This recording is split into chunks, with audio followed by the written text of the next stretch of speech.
You could all write tens of thousands of words about what vision tells you about this virtual reality scene. Here, you could write down the names of all the objects. You could describe their precise 3D shapes and textures in ridiculous detail, even if you've never seen them before. You could write about the materials that they're made of, solids, liquids, gases, metal, stone, glass, plastic. You could talk about their physical state and energy potentials, the fact that the balloons are straining upward and gravity holds everything downwards, and some things look like they might be about to fall, and the wooden ball is partially wet. You could talk about the space and arrangement of surfaces and objects, and your knowledge of that is so good that if you were playing a video game, you would be able to accurately pilot an avatar around and interact with things in the world. And all this information is effortlessly, immediately available to you. Information just steams off the world for you, and it's so automatic and effortless that nobody even thinks about it as a thing. It's something you take completely for granted, but in fact, it's maybe the most incredible information processing feat that the brain does. It's much more than people have even attempted with machine vision. Some of you may have read lately about how deep convolutional networks have solved vision and can do better at object recognition than human beings. Well, first of all, object recognition is just a small fraction of what vision tells us about the world. We don't just get semantic labels for everything that we see.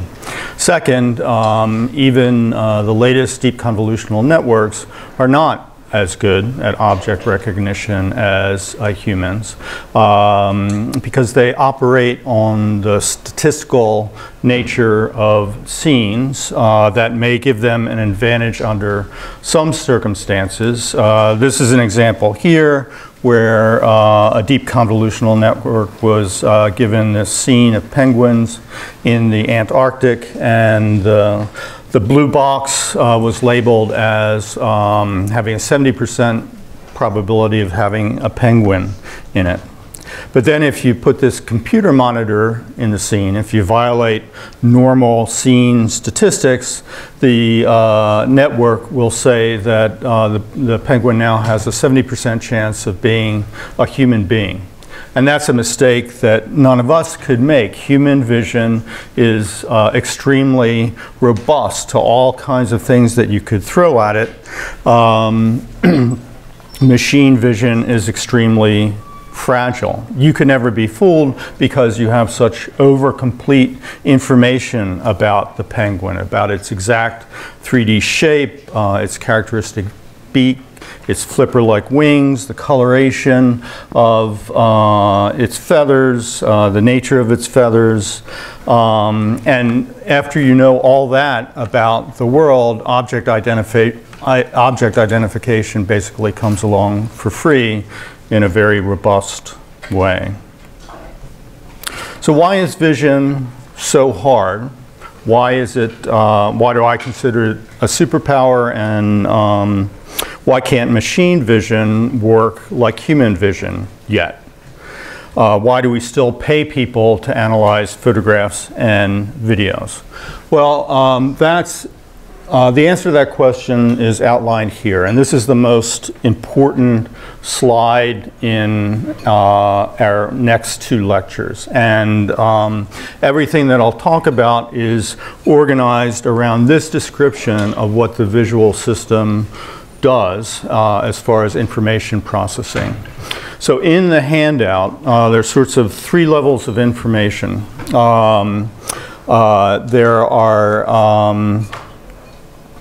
There are bolded statements that include the words compress or explicit or stable. And those are the key words for things that I would actually ask about on the exam.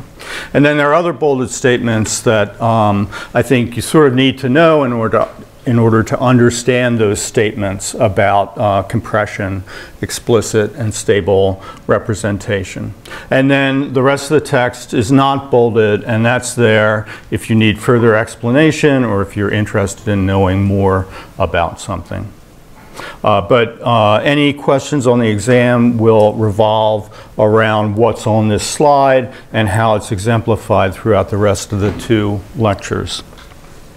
So why is vision so hard? It's hard because the kind of information that we need about the world, or that even machines need about the world in order to tell us, is fiendishly hidden in images. In images, that information is extremely distributed across millions of channels, so it's way too big a signal to handle, requires a lot of processing. It's too big a signal to send over axon connections to other parts of the brain so that you can get visual information to other parts of the brain. It's way too many signals to store in memory so that you could remember something that you've seen. And of course, we all, in addition to being visual geniuses at knowing what's in front of us, we're also geniuses at remembering things that we saw visually.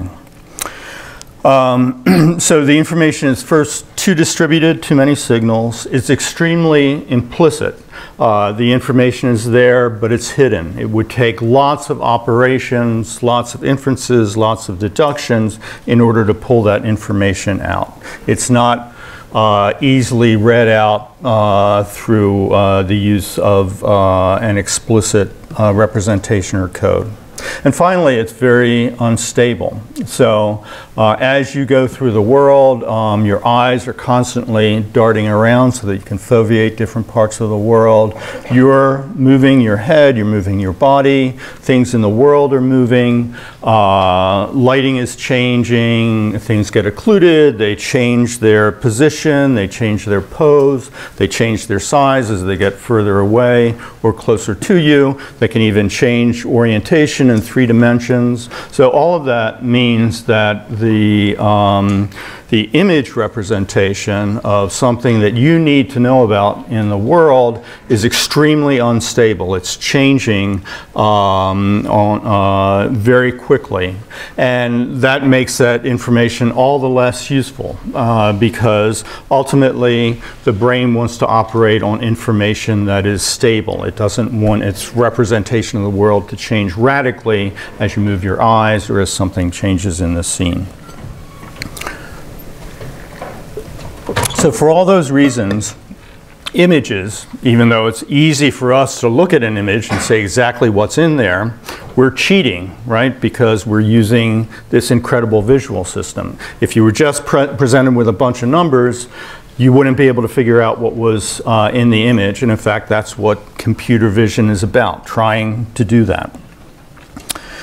So the sort of the mechanism or the works of the superpower-like thing that the visual system does is to transform this relatively useless information into information that's really useful. Useful, first of all, because it's compressed into a much smaller number of signals, small enough to send over bundles of axons to other parts of the brain, small enough to store with synaptic weight modifications in memory.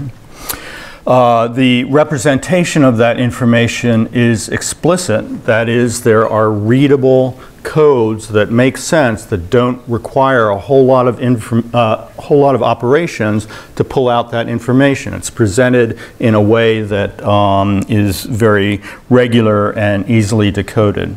And then finally, transformations through the visual system make representation of that information much more stable, stable across eye movements and all the other kinds of changes that can occur in images. So,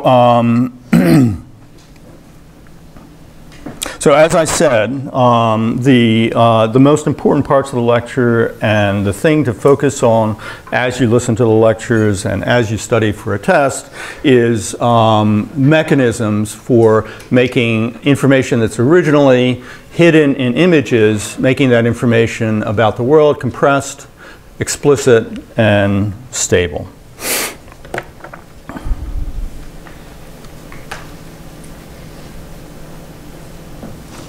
So this is a picture of the anatomy of the eye. It's not something that you need to memorize, but everybody probably already knows that the eye focuses an image by means of the cornea and the lens onto the back of the eye where you have the retina.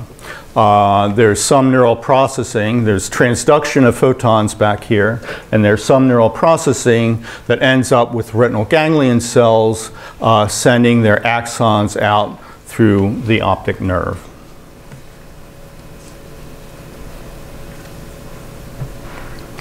So here is a cross-section of the retina, and that's blown up here. So this is actually the back of the retina here. This is the front of the retina, the part that's facing the interior of the eye. So light is coming this way. Light is transduced by photoreceptors, by rods and cones. Rods are the extremely light-sensitive photoreceptors that operate in the dark. Cones are the high-resolution, color-sensitive photoreceptors. Both rods and cones synapse onto bipolar cells, which are shown in blue here, and the bipolar cells synapse onto the retinal ganglion cells. So you've got sort of these three cellular layers of photoreceptors, bipolar cells, retinal ganglion cells, and then there is some information processing in the retina, and that depends largely on lateral interactions conveyed by horizontal cells and amacrine cells. Again, this stuff is more in the nature of background.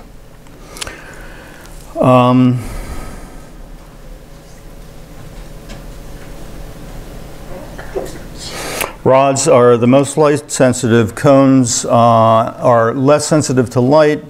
They have the cone system has higher spatial resolution because the cones actually have one-to-one relationships with bipolar cells. So you're preserving the detailed signal about a very small part of space, whereas rods will interact via many bipolar cells.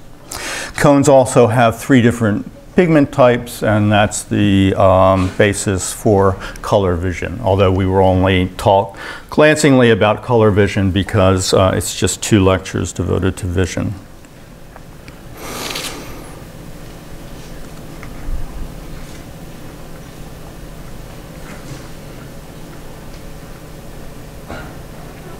So a little bit about transduction of light energy.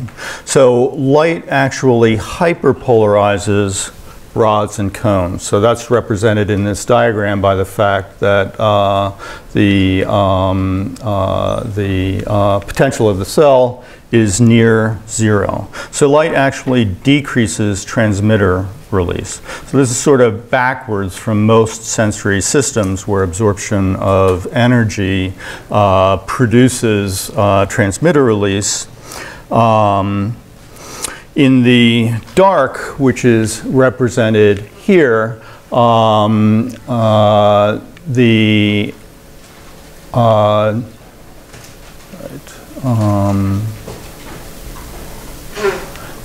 cell is hyperpolarized because of this sodium current that's rushing into the cell.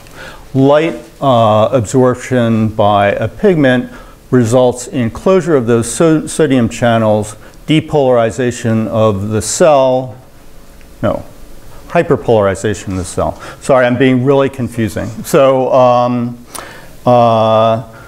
This is a hyperpolarized state. This is a depolarized state. So in the dark, you're depolarized, you're releasing transmitter. In the light, you get hyperpolarized because the shutoff of this, and less transmitter is being released. So it's a negative signal. You don't need to know details of the molecular cascade that results in the closure of the sodium channels, but basically a visual pigment, which is rhodopsin in the case of rods, absorbs light. That produces a number of steps that ultimately results in a reduction of cyclic GMP, and because these sodium channels are cyclic GMP gated, that reduction shuts these channels off, so you get hyperpolarization.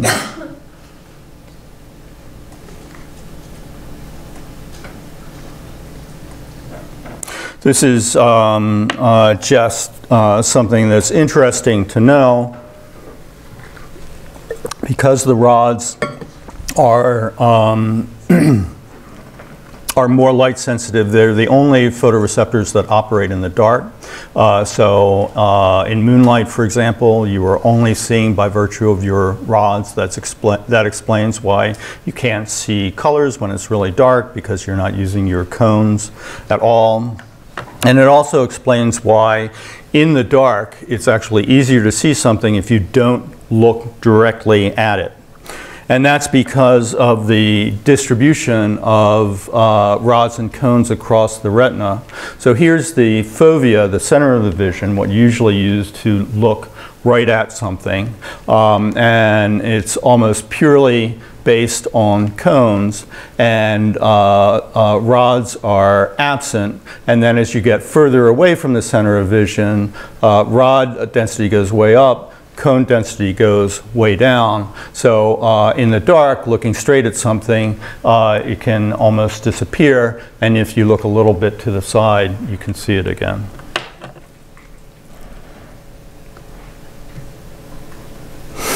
Again, we'll say almost nothing about color vision, but there are short, medium, and long wavelength cones that have pigments with different absorption spectra, and it's the ratio of activation of these so-called red, green, and blue cone types that conveys color information to the brain.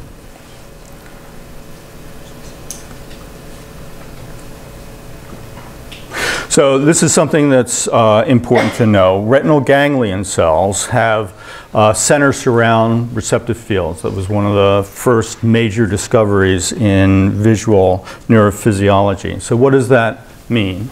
Well, here's an example of a retinal ganglion cell with an on center off surround arrangement. So what that means is that if you start out with a gray background and then you turn on a light spot in the middle of the receptive field, you'll get a response from the cell. If you turn on a dark spot, you'll actually shut down any spontaneous activity of the cell. If you turn on a light spot in the center, again, you'll get a response. But then if you add light in the inhibitory surround, you'll actually suppress that response. So this cell is not sensitive to large regions of uniform light. It's sensitive to preferential stimulation of the center of its center surround receptive field.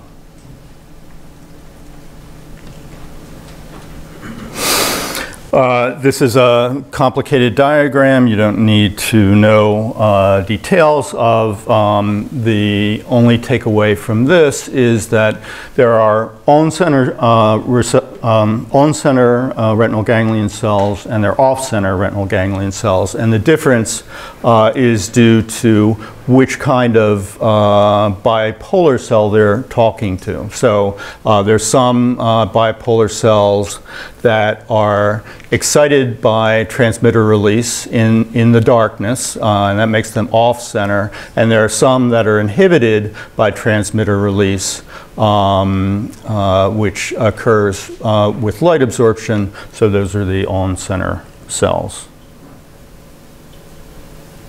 And then this is a complicated diagram that you don't need to know the details of, but it shows how the center surround nature of the receptive fields is created by lateral interactions due to horizontal cells. So horizontal cells are getting inputs from photoreceptors in the surround. They're conveying a signal that modifies transmitter release here, and they have opposing actions on and off center responses.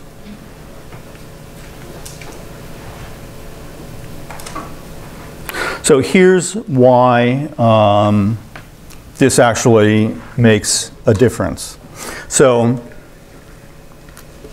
center surround receptive fields is actually a way of filtering the entire image in a way that highlights transitions in brightness, or for the cones, transitions in color. So at the photoreceptor level, if you're looking at a big blue wall, you're driving lots of photoreceptors that are sensitive to that wall. So that's a lot of redundant information. And if you want to compress a signal, you want to get one of the things you want to do is get rid of redundant information. So this is a major compression step that occurs already in the retina to emphasize places where color or brightness are changing, and depress all of these redundant signals that you don't really need. And the reason that occurs is this. If you've got an on-center center surround receptive field of a retinal ganglion cell like this, if you've got a uniform region of light falling on that receptive field, the positive response due to the light in the center is almost completely balanced out by the inhibitory effect of the surround. So you have very little in the way of spikes. You get lots of spikes when you partially cover the surround with a darker region of the image, and now the balance between the positive center and the inhibitory surround is changed such that you get lots of spikes from the cell. Once you get to this point, you're going to go to zero. Here you'll get a little bit of depression. Here you'll be near zero again. So these center surround receptive fields basically act like filters to respond preferentially to places where brightness or color changes in an image. So it's a major compression step for the system. The first step that we're talking about that, that has to do with the outline that I emphasized at the beginning of the lecture. That is that what the visual system does that makes vision so amazing is it compresses, as here. It makes representations of world information explicit, and it makes them stable.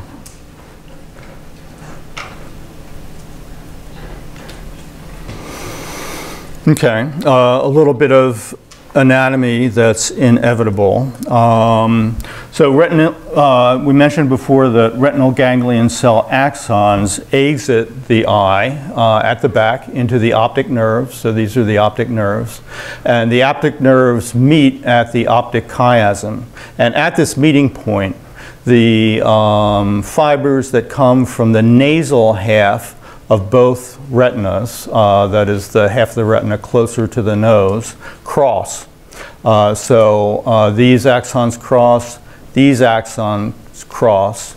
So this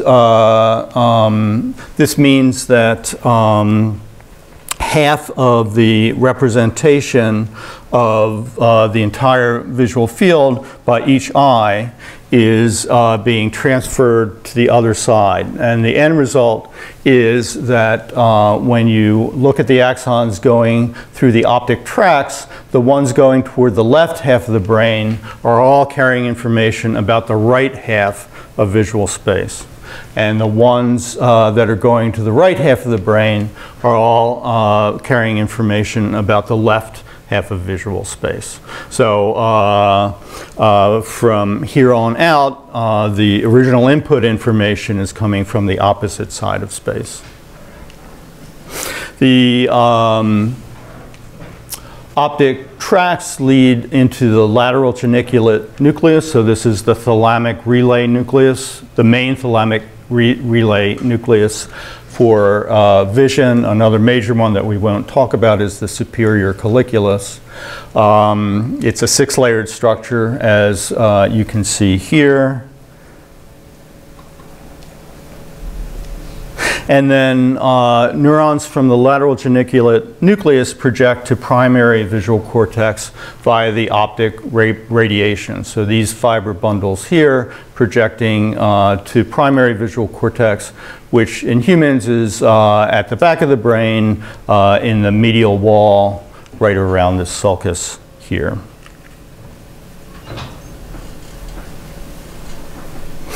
And what's represented by this slide and what's worth knowing is that LGN and V1 have retinotopic organization. They have retinotopic maps. So the retina, just by virtue of absorbing light from the focused image, arranges signals according to the points that they're coming from in the world.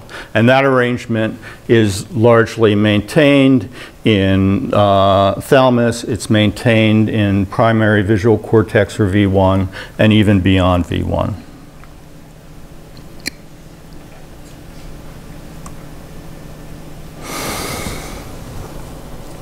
Most of what we know about vision comes from work in old world monkeys, macaque monkeys. Monkeys have visual abilities that are very similar to ours. Their visual acuity and color vision is very similar to ours. And the organization and function of their visual systems are extremely similar. So, for example, further into the brain, there's a series of 6 small patches that are specifically devoted to face processing. You can see those same 6 patches in the monkey brain and in the human brain. This is a diagram we'll come back to a couple of times. It shows the right hemisphere of a macaque monkey brain seen from the side here. And seen from below here. So this is the basal surface, this is the temporal lobe, this is the occipital lobe, the parietal lobe, the frontal lobe, just for orientation. So anterior, posterior, superior, ventral.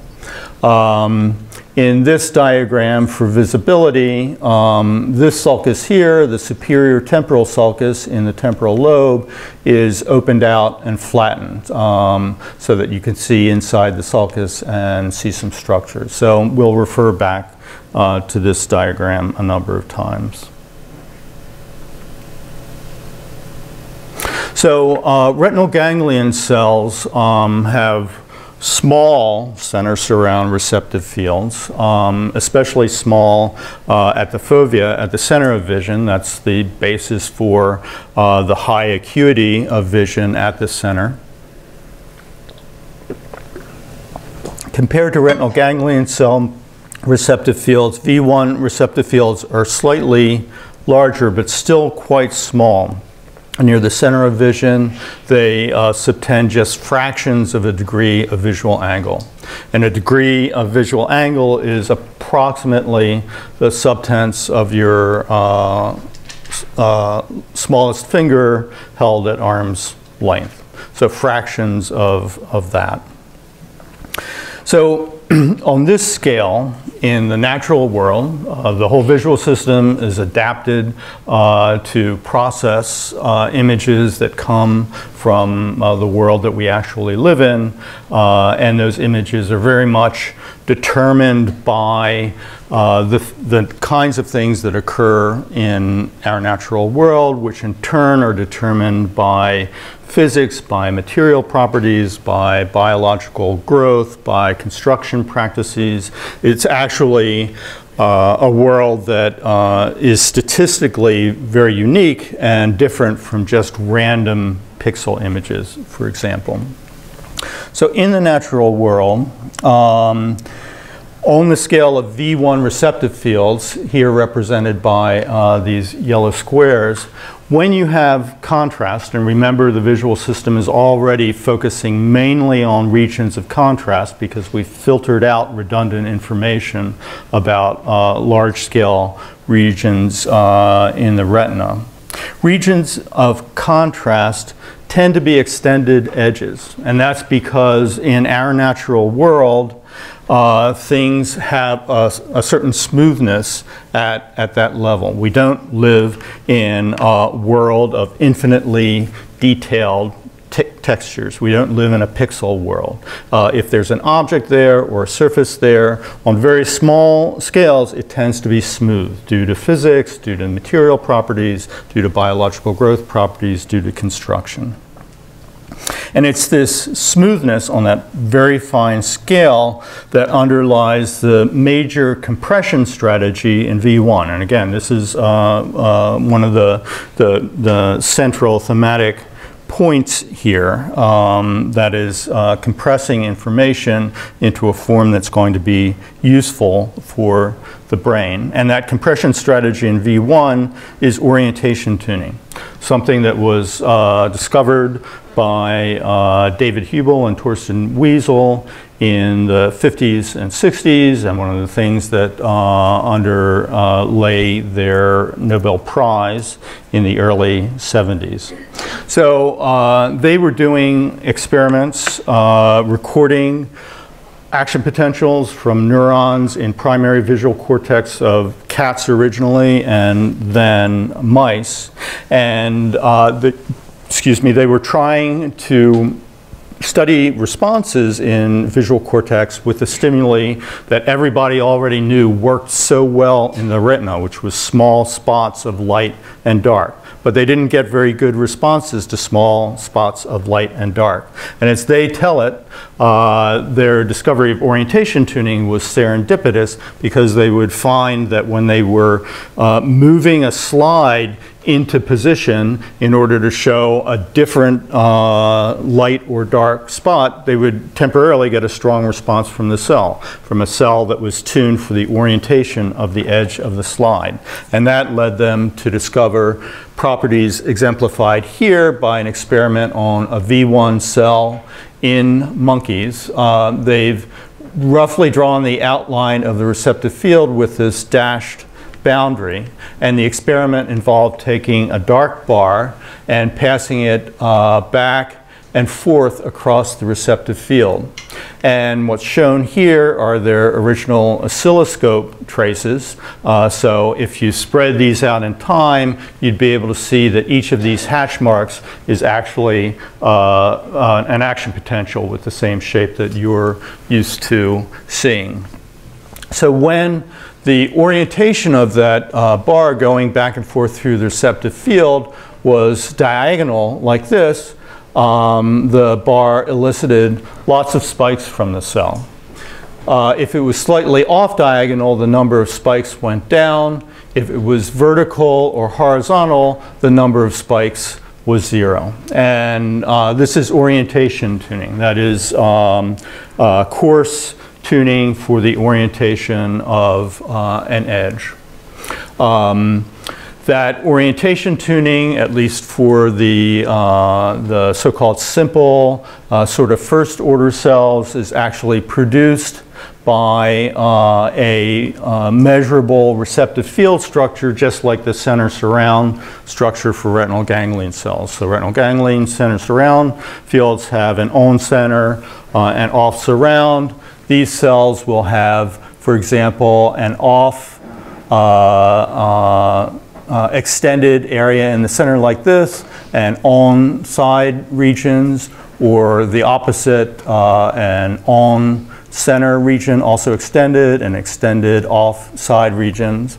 And Hubel and Wiesel proposed, and this is still maybe the most accepted theory about how you get receptive fields like that. They proposed that what the visual system was effectively doing was lining up inputs from successive retinal ganglion cells at a certain orientation, so that all the all the on centers align to create a region like this, and the off surrounds align to create a region like that. To some extent, orientation tuning also depends on interaction between cells in visual cortex, but this may be the initiation of it right here.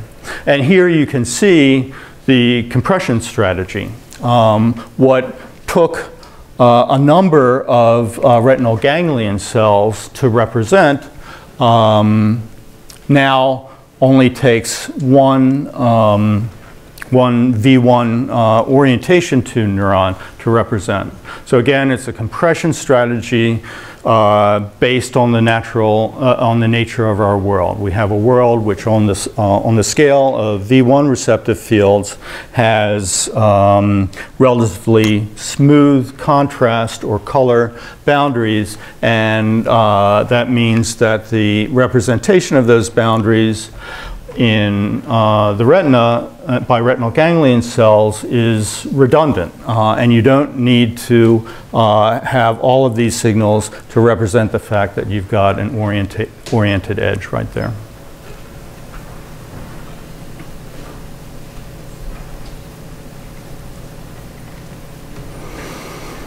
So beyond V1, there are on the order of 30 to 40 distinct regions of primate brain and human brain that are devoted to vision, doing different kinds of information processing on signals that ultimately come from primary visual cortex. And those areas are broadly divisible into two pathways based on their connectivity. There are a bunch of areas that are densely interconnected with each other that form what's called the ventral pathway, also called the temporal pathway because it goes into the temporal lobe. And this is the pathway. So it's a pathway that heads down in this direction. It heads towards inferior occipital and temporal cortex. And the ventral or temporal pathway processes detailed information about structures of objects, about color, about texture, about the semantic identity of objects. So it is called colloquially the what pathway, because it generates information about what is in the world. In contrast, the dorsal pathway, and look at a diagram here, the dorsal pathway heads up into the parietal lobe. So it's also called the parietal pathway. There are a bunch of regions involved in the dorsal pathway in parietal cortex, and those regions subsequently project to other parts of the brain that control eye movements and control reaching. So the eye movement pathways are represented in red. The reaching and grasping pathways are represented in green. The dorsal pathway processes information about where things are in the world and how things are moving in the world. And it provides that information to the rest of the brain so that you can use it for action in the world, for guiding action in the world, for accurately looking at things, for accurately reaching towards things, grasping things, walking towards things. So the other place that the parietal pathway sends information is down the medial wall of the brain down to regions here in parahippocampal cortex and then ultimately in the hippocampus. And so this blue pathway here has to do with spatial information about where things are, and it feeds into the hippocampus ultimately, which is famously involved in representation of space and memory for space. So that's a pretty convenient place to stop, actually. So I'm happy to answer questions, but if not, we'll take up on Friday. Questions? Yep. So the dorsal pathway is the same pathway that tells us where our own body parts are, like in relationship to each other, or is that a different thing? That's a great and correct guess. So have you had lectures on the somatosensory system yet? So the parietal regions we were looking at up here, the visual ones are mainly in the inferior parietal lobe, and then the somatosensory regions that represent things like your proprioceptive sense of where your body parts are. Those are in this superior parietal lobe, and the two interact, and they're actually regions that process both visual and tactile information about parts of the body, where things are in space, etc. Okay, thank you.